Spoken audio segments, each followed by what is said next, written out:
우리가 딛고 있는 땅의 길이를 재어 기록을 하고 그 땅 위에서 일어나는 역사를 기록하는 일, 우리는 그것을 측량이라고 부른다. 그 토지가 어느 정도의 크기인지, 그리고 거기에서 산출물이 얼마나 나올지 이런 것을 계산하는 데서도 굉장히 중요하죠. 손으로 한 뼘 한 뼘 길이를 재고 직접 걸어 그 보폭을 재고 대나무를 잘라내어 줄을 만들어 길이를 예측했던 우리 측량의 역사. 나아가 우리 선조들은 더 정확한 길이를 재기 위해 과학기술을 발전시켰고 지식을 쌓았다.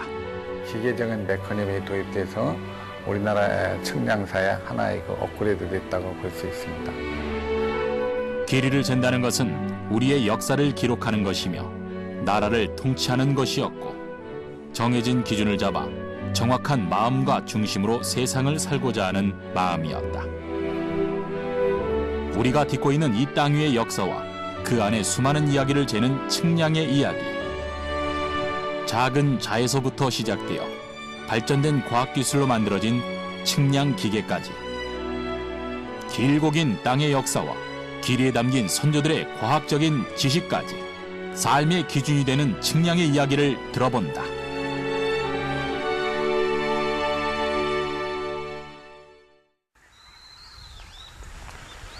경기도 하남시에 위치한 삼국시대의 산성인 이성산성. 고즈넉이 남은 성벽의 돌들이 오랜 시간의 이야기를 품고 있다. 활용되기 시작한 것은 백제 때부터 있으면 틀림없을 것이고, 그렇지만 지금 현재 우리가 볼 수 있는 석성을 언제 쌓았냐 이 문제는 아마 신라 때일 가능성이 많다고 보는 겁니다. 고대의 자취를 찾기 위해 한양대학교 발굴팀이 조사한 이성산성.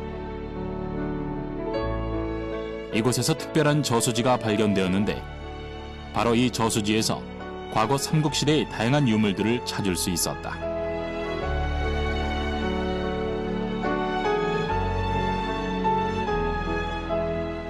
저수지 속 깊은 땅에 숨겨져 있던 과거의 보물들은 어떤 것들이었을까?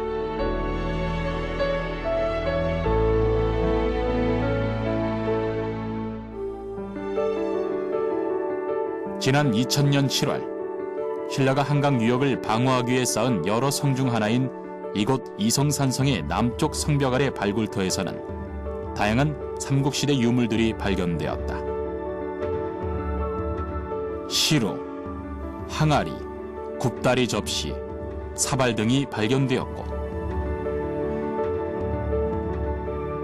중국의 자, 당척도 함께 발견되었다.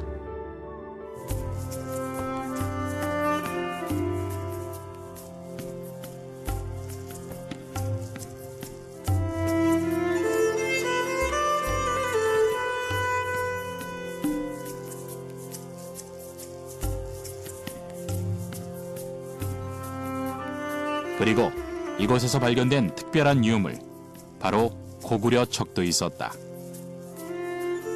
이 고구려 척은 우리나라가 독자적으로 자를 만들어 사용했다는 것을 알려주는 의미 있는 유물이다. 오래되어 곰삭은 자의 눈금 안에 어떤 이야기가 숨어 있을까? 사실 그 고구려 척을 가지고 국내 학자뿐만 아니고 일본 학계 내에서도 말이 많았었거든요. 고구려 척이라는 게 존재했었다, 없었다. 그런데 이제 실질적으로 그 발굴 현장에서 고구려 척이 발굴이 됨에 따라 가지고 실제 있었던 걸로 판명은 났죠. 삼국시대에 자가 있었던 것이 다 증명되었습니다. 자라고 하는 것은 모든 길이의 기본이기 때문에 토지 측량에 있어서 가장 중요한 유물입니다. 모든 것의 기준이 되었던 자의 등장.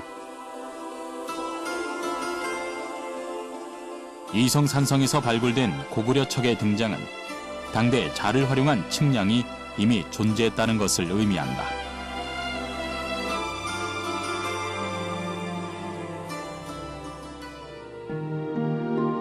자를 이용한 측량의 역사는 매우 오래되었다.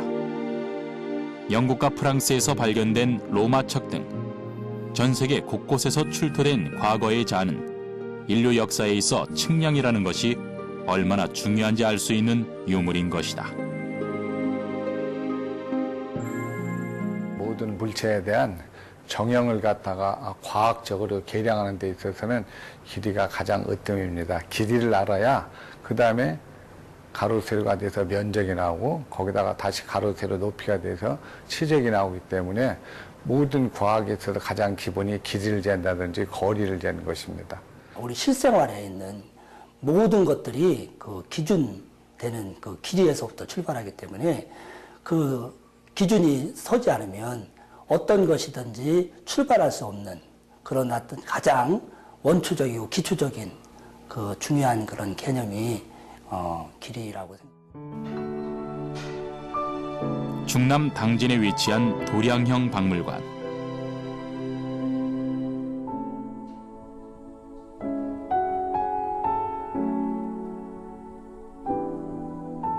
이곳에서는 길이와 넓이, 부피를 재기 위한 다양한 측량 도구들을 만나볼 수 있었는데 그중 가장 눈에 띄는 것은 바로 과거 우리 선조들이 사용하여 길이를 쟀던 척, 바로 자다.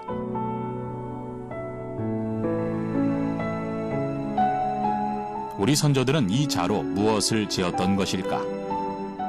옷을 만든다든지 또는 그 자기의 그 살 주거 면적을 갖다가 정한다든지 또는 거리감을 확립한다든지 그러기 위해서 길이를 재야 할 필요성이 생겼고 또 그를 통해서 얼마만큼 머냐 가까우냐 이런 것을 알 수 있었던 거죠.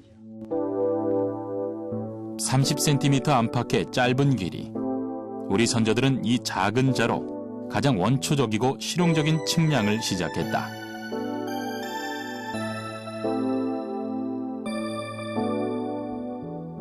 포백척 같은 경우는요. 포백척은 이제 포목이나 이제 의복 재료를 무역이나 이런 거래를 할 때 그 옷감의 치수를 재든 그리고 바느질 할 때 바느질 그 자루도 사용했던 척의 단위로서 또 다른 이름으로 침척이라고도 하거든요. 곧 바느질 할 때 쓰던 자의 단위다 해서. 측량이 쓰이지 않는 곳은 없었다. 옷을 재단하는 것에서부터 시작해서 집을 짓고 논의 길이를 재는 것까지 아주 작고 사소한 것에서부터 넓은 길이까지 다양한 방법으로 길이를 재려는 노력들이 있어왔다. 때문에 쓰임에 따라 자의 형태도 다양했다.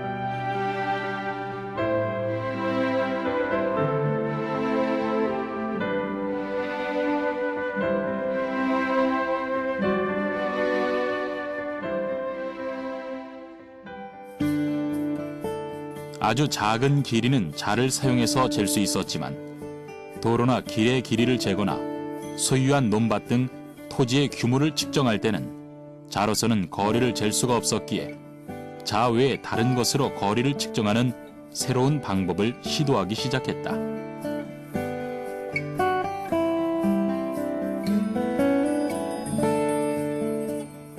보폭을 가지고 실제 걸으면서 일정한 이제 보폭을 가지고 걸으면서 그 측량을 하는 형태의 보측법이라는 것이 있었고요.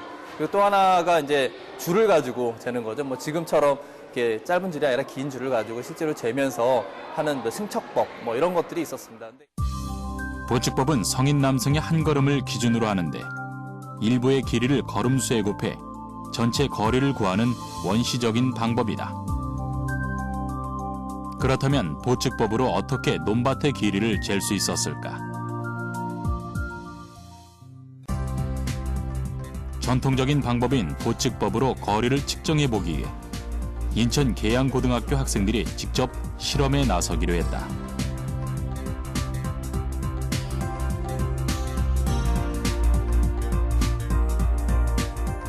학교 주변 논밭을 가지고 어떤 방식으로 측정할지 의논하는 학생들. 지도에 나와 있는 구역을 4개로 나눠가지고 각초를 보내가지고 끈을 한 개로 하는 것보다는 좀 더 정확한 측정을 할 수 있도록 긴 거는 쭉 재고 가로 쭉 재고 쭉 재고 그냥 그래 놓고 그럼 되지. 한쪽 길이의 정확한 그 길이를 아는 게 좀 더 좋을 것 같아요.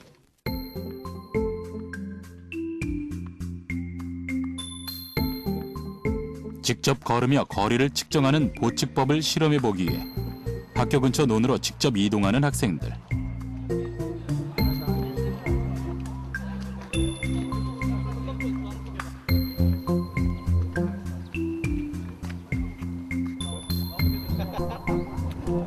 드넓은 논이 눈앞에 펼쳐진다. 오래전 우리 선조들은 이 논의 거리를 어떻게 잴 수 있었던 것일까? 학생들이 측량할 지역은 약 16만 230제곱미터. 이곳에서 학생들은 농로로 구분된 각 논의 가로 세로 길이를 측정한 뒤 지도를 만들게 된다.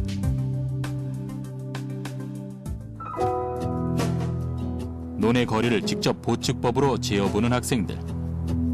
아주 오래전 우리 선조들도 이렇게 직접 땅 위를 걸어 거리를 재었을 것이다.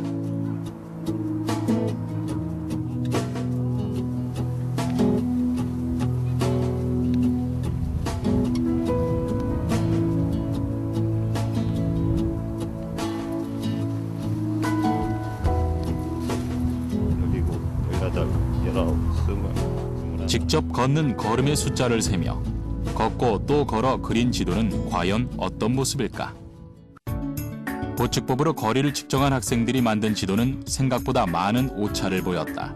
각 논의 면적들은 실제 면적과 많은 차이를 보였으며 각 변의 길이 또한 실제 거리와 큰 차이를 보였다. 한 발자국, 두 발자국, 세 발자국을 걷는데 그럴 때마다 정확한 게 뭐 50cm로 걷는다 아니면은 뭐 70cm로 걷는다고 할 수가 없잖아요. 그렇기 때문에 조금씩의 차이가 날 테고요.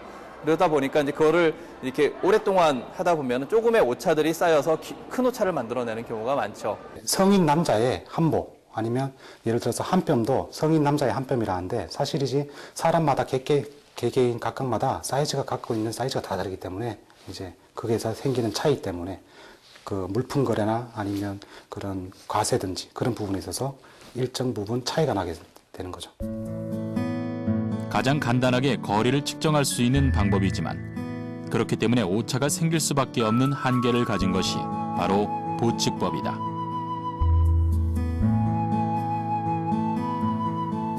보측법의 다음으로 등장한 승량지법. 조선시대 초기에는 승량지법이라 하여 새끼줄로 거리를 측량하는 방법을 사용했다. 줄을 가지고 재는 거죠. 뭐 지금처럼 이렇게 짧은 줄이 아니라 긴 줄을 가지고 실제로 재면서 하는 뭐 승척법 뭐 이런 것들이 있었습니다. 양승이라고 이렇게 해서 토지를 측량하는 밧줄이라는 의미에서 양승이라는 단어를 썼었습니다. 문헌에 따르면 태조 2년 2월 10일 새 도읍을 만들 지세의 그림을 바치니 지면의 형세를 살펴보게 하고 먹줄로서 땅을 측량하게 하였다는 내용이 있는데 이것이 바로 승량지법이다. 보측법으로 시도했던 논의 거리 재기.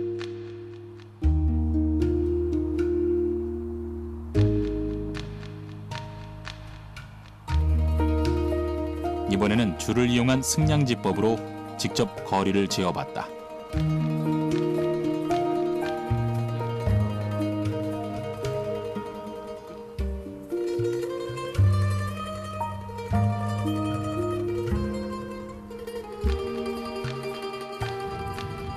줄을 잡고 직접 논을 걸어 거리를 재어보는 학생들. 울퉁불퉁 평탄하지 않은 길을 걸어 재어본 승량지법의 결과는 어떨까?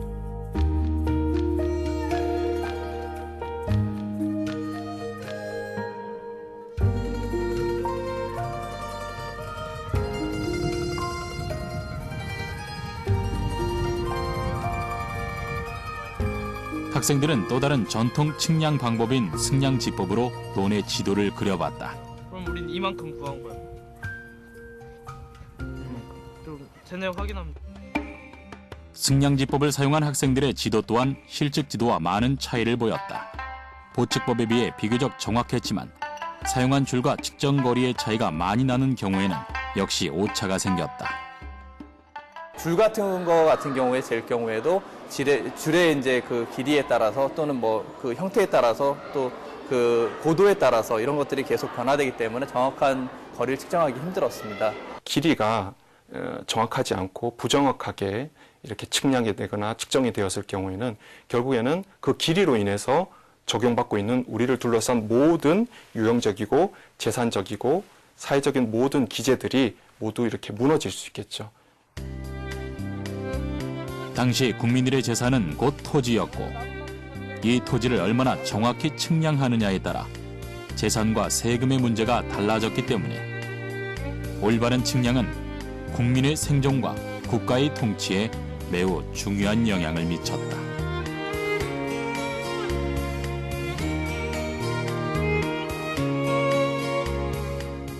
그 토지가 어느 정도의 크기인지 그리고 거기에서 산출물이 얼마나 나올지 뭐 이런 것을 계산하는 데서도 굉장히 중요하죠. 그래서 정확한 거리를 측량해서 거기에서 나오는 산출물만큼의 그다음에 이제 세금을 이렇게 측정을 해야 되잖아요. 토지 면적을 측정해서 공평 부과를 해서 세금을 공평하게 함으로써 국민으로부터의 저항이라고 그 원망을 적게 들고 합리적인 국가를 통치하기 위해서 이 토지 면적 측량이 꼭 필요했던 것입니다. 과거 토지 측량의 정확도를 높이기 위해 다양한 측량 도구들이 만들어지기 시작했다. 토지주택 박물관에서 과거 사용되었던 여러 가지 측량 도구들을 만나볼 수 있었다.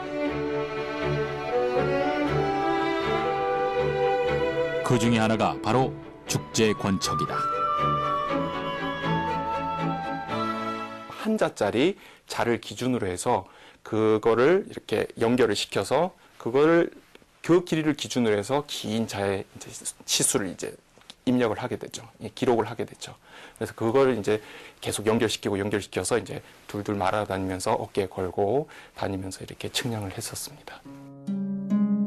토지조사에서 사용되었던 죽제권척은 자의 재료로 마땅치 않았던 과거 천연 재질인 대나무로 만들어진 자였다.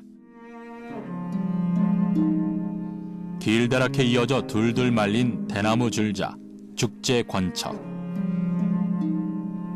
사이사이 보이는 눈금에는 정확한 길이를 측정하고자 했던 선조들의 오랜 노력과 역사가 느껴진다.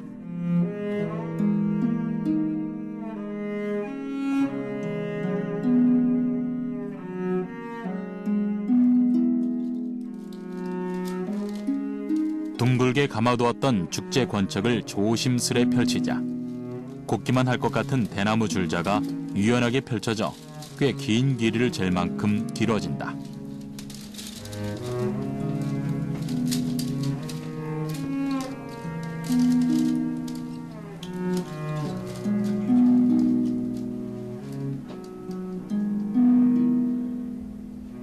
(1970년대까지) 사용했던 우리의 측량도구 죽제권척.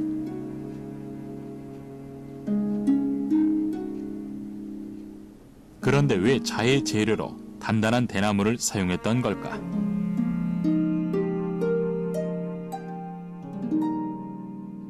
그 당시로서도 경험으로 인해서 대나무가 습도에 강하다는 그걸 알았고, 습도의 수축 기간이 안 되어야지만 어떠한 날씨나 어떠한 기상에서도 토지 측량을 정확하게 할 수 있을 테고, 가장 기본이 되며 또한 가장 생존에 직결되었을 토지 측량.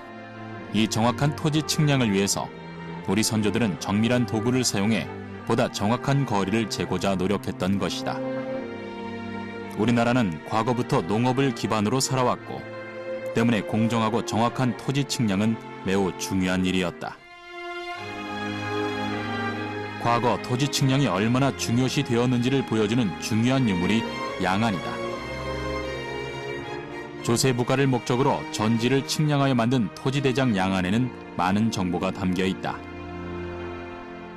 스님들을 양전사, 토지 측량 담당 관리로 임명을 해서 그 지역의 토지를 갖다가 측량을 하고 그것을 양안이라는 장부에다가 기록을 하도록 이렇게 한 기록이 있습니다. 정도사 5층 석탑 조성 형직이 956년에 양전사 예언과 하전 봉유, 산사 천달이 내려와 전년도에 송양경이 측량한 바에 따라 토지대장을 새로 작성했다는 기록도 있다. 양안은 전국의 토지를 측량하여 기록한 장부로서 조선시대에는 20년마다 한 번씩 양전을 실시하고 이를 토대로 양안을 작성해 해당 도화읍에 보관하게 했다.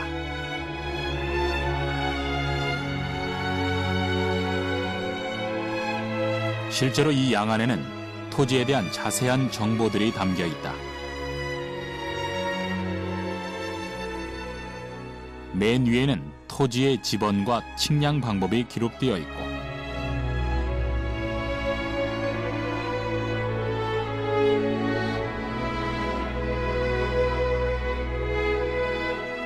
그 밑에는 토지의 비옥도와 모양이 기록되어 있다.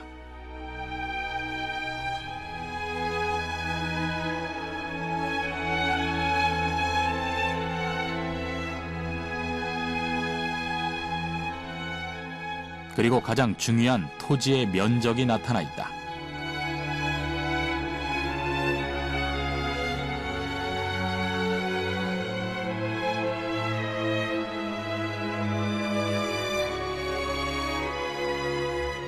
마지막으로 토지의 수확량과 주변 지형이 기록되어 있다.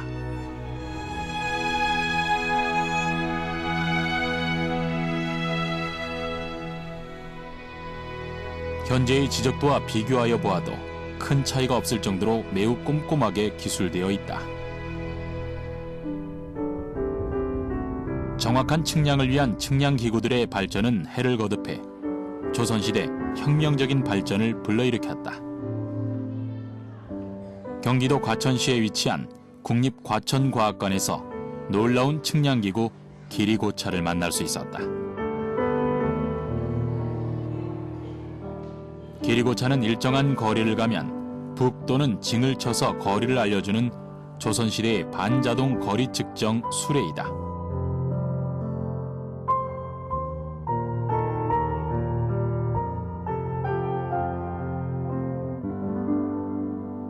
기리고차의 역사적인 시원을 찾아보면 중국 송나라 시대에 지어진 송사라는 책의 여복지편에 보면 기리고차가 그림과 함께 자세히 설명되어 있는데 우리나라는 훨씬 후대인 세종대왕 1443년에 왕비와 함께 온양으로다 온천을 갈 때에 거리를 잴 수 있는 초고라는 마차를 타고 간 것이 기록으로 나타나고 있습니다.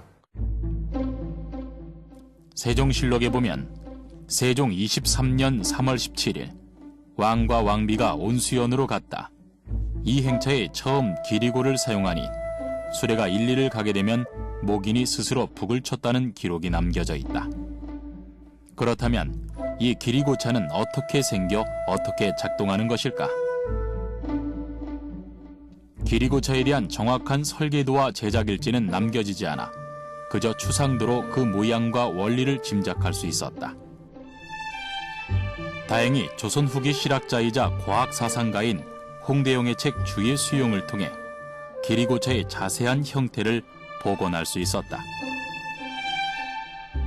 거리 측정은 바퀴의 회전수에 따라 울리는 종과 북의 소리를 헤아리는 방법을 사용했다. 마차가 이동을 하게 되면 바퀴도 따라서 회전을 하게 되는데 기리고차의 바퀴 안쪽에는 직경이 작은 톱니바퀴가 마차 바퀴와 함께 회전을 하게 되고 이 톱니바퀴는 또다시 직경이 보다 큰 톱니바퀴와 맞물리며 회전력을 전달하게 되는 것이다. 이런 움직임은 현대과학의 감속이론으로도 설명이 된다. 요즘에 그 감속 기어처럼 마차에서 도는 그 큰 거리를 마차 바퀴에서 도는 그 큰 거리를 감속해서 몇 개의 축이 지나가게 되면은 맨 위에 있는 그 축에서는 마차에서 도는 것보다 훨씬 느린 회전수로 돌 수 있도록 감속 기어를 톱니바퀴로 만든 것입니다. 톱니바퀴의 크기가 다르기 때문에 회전 속도는 축을 따라 올라갈수록 점차 줄어들게 되고 마지막으로 회전력을 전달받는 톱니바퀴는 마차 바퀴에 비해 매우 느린 속도로 회전하게 된다. 이런 바퀴의 움직임을 통해 종이 올리고 북을 치게 된다.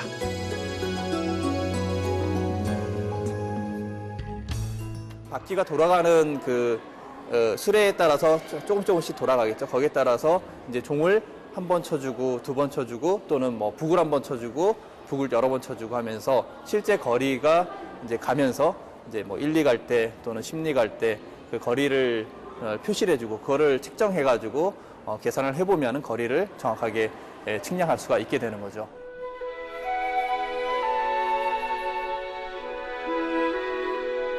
한국 최초의 반자동 거리 측정 기구인 길이고차의 이 같은 타종 시스템은 세종대의 다른 측량 기구들에서도 찾아볼 수 있다.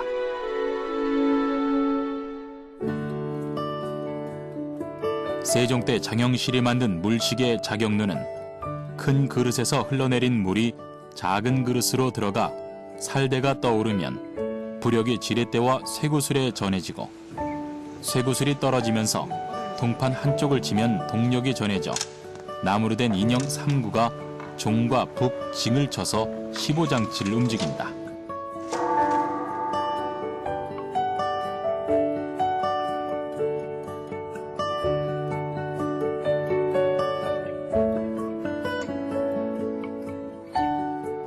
길이고차를 누가 설계했는지는 정확히 전해지지 않지만 이같이 동일하게 적용된 15장치 시스템을 보아 아마도 자격루와 길이고차를 제작한 설계자가 동일하지 않을까 하는 가능성도 살펴볼 수 있다.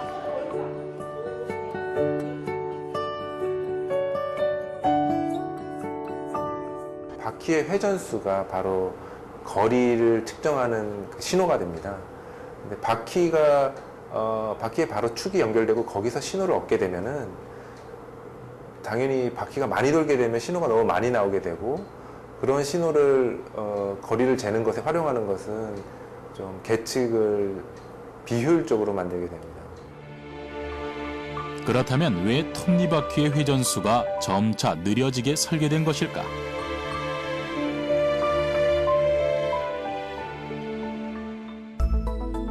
마지막 두 개의 톱니에 연결된 장치는 톱니가 한 바퀴 회전할 때마다 종 또는 북을 치게 되는데 두 톱니 회전 속도 차이 때문에 종을 치는 빈도수와 북을 치는 빈도수는 차이를 보이고 측정자는 마차가 이동한 거리를 보다 쉽게 측정할 수 있었다.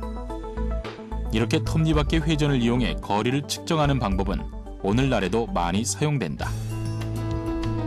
제작진은 길이고차의 톱니바퀴 회전 방식을 직접 실험해보고자 길이고차의 바퀴 움직임과 동일한 시스템이 적용되는 현대의 거리 측정기구 존스 카운터를 살펴보기로 했다.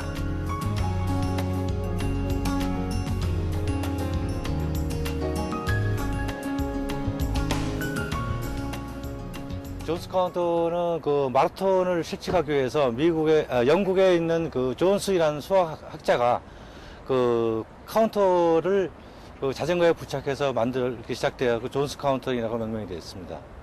그래서 그 지금 전 세계적으로 존스 카운터 그 카운터를 부착한 자전거에 코스를 실측할 수 있도록 이렇게 국제연맹에서 정하고 있습니다. 존스 카운터를 부착한 자전거를 타고 이동하며 그 이동 거리를 측정해봤다.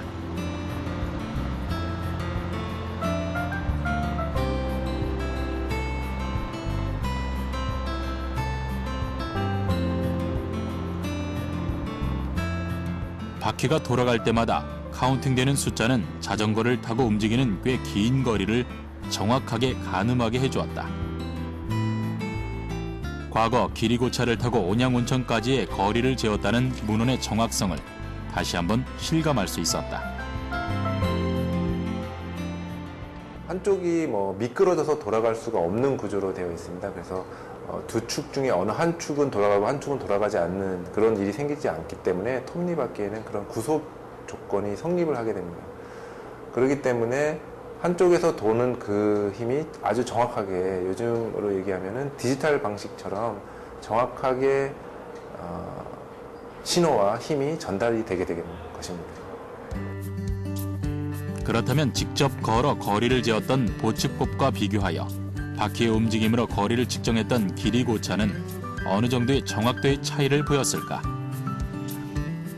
길이고차와 같은 시스템을 가진 존스 카운터로 실제 실험에 나섰다.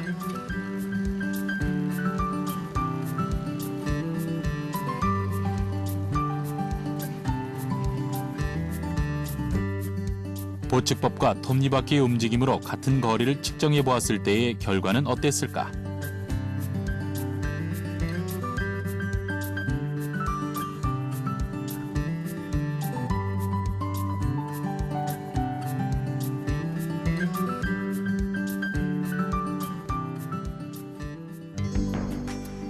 동일한 거리를 보측법으로 측정했을 때의 결과는 144m, 길이고차의 방식으로 측정했을 때는 194.5m로 나타났다.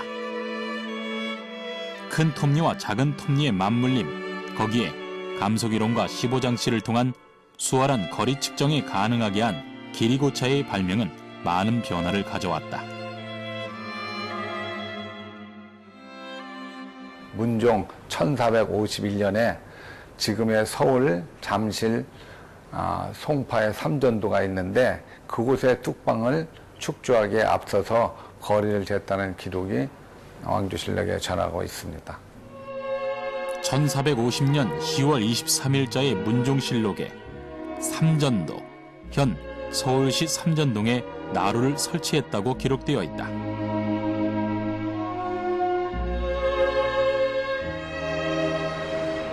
그렇게 명하여 길이고차로서 삼전도와 연파군의 도로에 멀고 가까움을 잰 기록이 지금도 비석으로 남아있어 살펴볼 수 있다.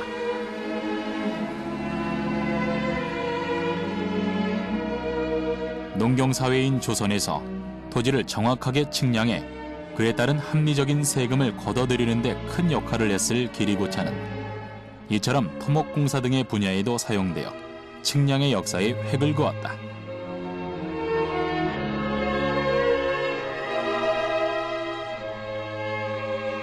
또한 길이고차의 도입 이후 거리 측정의 정확도가 높아져 정밀한 지도 제작이 활성화되었다.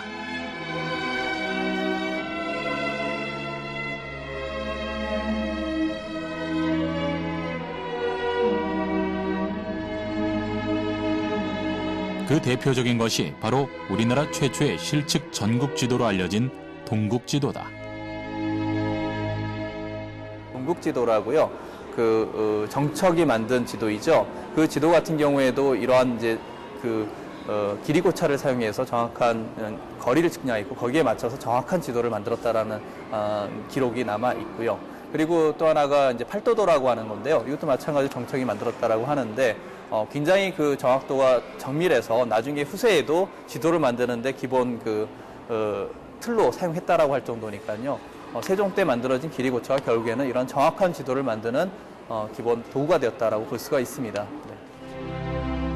세밀한 지도를 보고 있으면 우리 선조들이 길이고차를 타고 누볐을 그 땅의 오랜 역사가 떠오른다.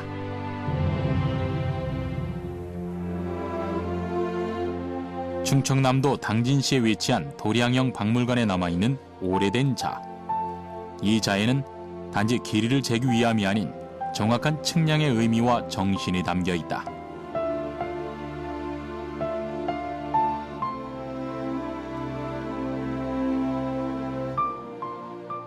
임금이 신하들에게 자를 하사한 경우는 첫 번째 이제 가장 중요한 게 암행어사라고 이제 집안에 파견되는 우리 관리들이 있었죠.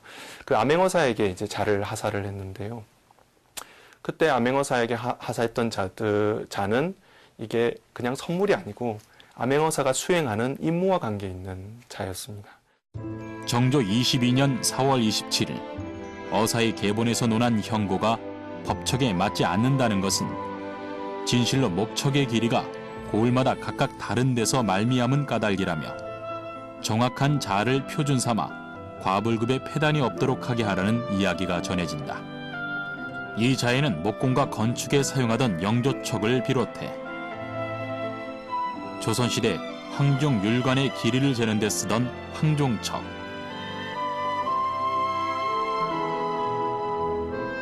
포백의 치수를 측정하고 표시하는 데 사용된 포백척, 제기를 재는 데 사용한 예기척, 그리고 중국 주나라의 기준자였던 주척이 새겨져 있다.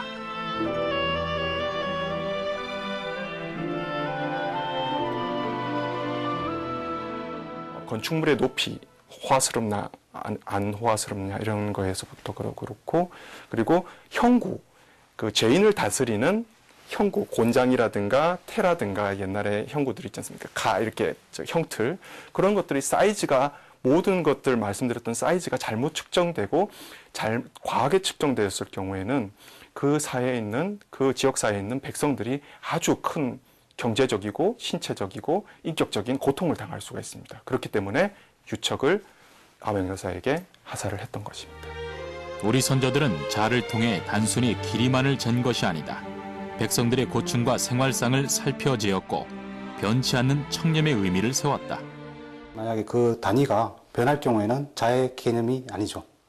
변하지 않기 때문에 그 변하지 않음으로써 이제 그렇게 천념하게 변함없이 가서 백성들을 다스리라는 의미로 전해주는 걸로 알고 있습니다.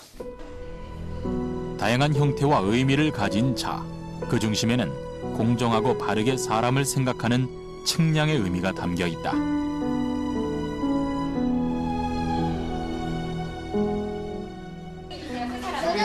그 오랜 측량의 역사와 의미를 현대에 전해 배우는 시간. 자, 그러면 남학생이 옆으로 가지고 한 학생이 이쪽으로 가자. 아니, 나 한 학생 지금 다른... 아이들은 자를 만들어보는 이 수업을 통해서 무엇을 배우고 깨달을 수 있을까? 여러분들 춥죠? 자, 다른 사람은 손을 대왕에 앉아있어요. 앉아도 되는데요? 무게 몸무게 재죠? 몸무게. 그럼 몸무게 잴 때 저울에 올라가서 몸무게를 재죠? 여러분들 학교 가서 집에서나 우유 먹죠? 측량의 역사, 그 시작과 중심에 있던 우리의 전통자. 30cm 안팎의 그 작은 자에는 이루 말할 수 없는 드넓은 땅을 측정하고자 노력했던 선조의 역사와 이야기가 담겨 있다. 실질적으로 우리나라에서 전통시대에서 사용했던 정통사회에서는 어떤 단위를 썼고 어떻게 사용을 했으며 어떤 유물이 있고 그런 유물들이 이제 시대가 점차 변함에 따라 가지고 오늘날에는 어떤 물건으로 대체가 되고 어떻게 바뀌어 왔고 그런 일련의 역사적인 부분, 도량이 발달해온 부분을 좀 학생들한테 교과서에서 나오지 않는 부분을 좀 학생들에게 좀 알려주고자 하는 체험입니다. 아이들은 아주 오래전 발굴된 고구려 척을 재현해보며 지나간 측량의 역사와 미래를 체험하고 있다. 반대면에는 뒷면에는 자. 근데 이거 뒤에다 그리면 되지. 요 관계 뭐? 이렇게 해가지고 이렇게. 정성스럽게 눈금을 재어 그리고 오래전 벽화에서나 봤을 법한 고구려의 문양을 그려보는 아이들. 왜 이거 안 돼? 그림부터 다 이거부터. 네이트를 갖고 있어? 네, 몸이. 화장품 같은 게 많이 들어갔어. 자, 얼마나 잘 컴퓨터 그리나 보자. 이렇게 나왔어, 이거 봐봐. 이 수업을 통해 아이들은 오랜 우리의 역사를 배우고 측량의 의미를 자연스럽게 몸에 담고 있다.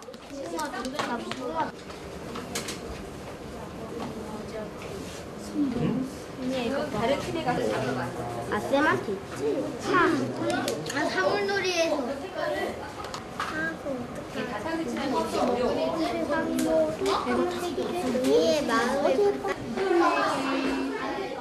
우리 선조들이 중시했던 사람 중심의 측량. 청렴하고 바른 정신의 기준이었던 고구려 척의 의미를 다시 한번 느낄 수 있지 않을까. 그 고구려 체험은 고구려 자기도 직접 만들어보고 그 고구려 자도 직접 보고 그리고 실제로 보는 건 처음이어서 아주 재밌게 봤어요. 그리고 만들기도 해서 재밌었어요. 그리는 것도 재밌었고 다 눈금 그리는 것도 어려웠는데 선생님들이 도와주니까 재밌었어요. 측량은 사람이 살아가기 위한 기본적인 필요이자 과학의 발전을 키워준 중요한 요소였다. 재선이 것도 별로 안 나왔다. 나도 이렇게 냈어.